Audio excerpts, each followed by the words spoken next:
Cette rencontre se tient dans le cadre d'un projet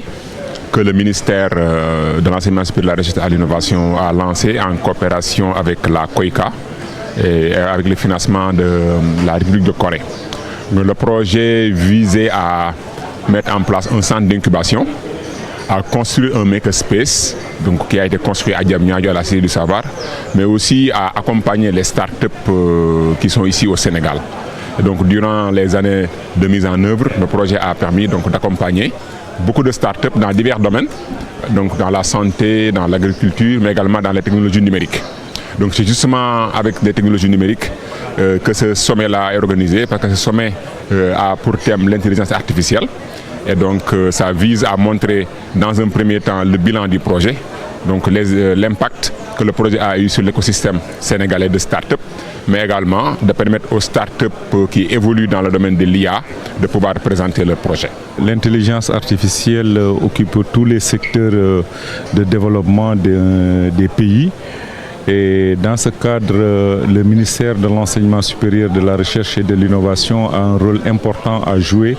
parce que c'est un ministère qui a en charge la définition des politiques de recherche au niveau du Sénégal.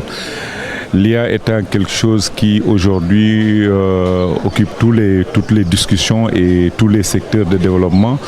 On est obligé en tant que ministère de penser dans notre politique, dans nos politiques, de penser à l'IA et de voir dans quelle mesure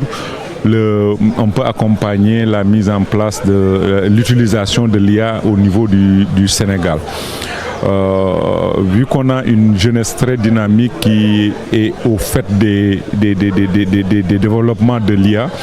on est obligé de légiférer, en tout cas de réglementer l'utilisation de l'IA dans le pays et de voir quelles sont les infrastructures qu'on devrait mettre en place pour pouvoir accompagner ces startups qui sont là aujourd'hui à mieux intégrer l'IA dans les politiques de développement du Sénégal.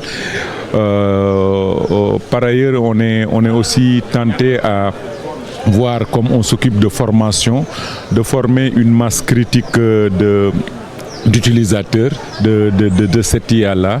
pour vraiment le développement du Sénégal. On a aussi discuté un peu de la question du financement de la recherche et comment pourrait-on accompagner en tout cas ces structures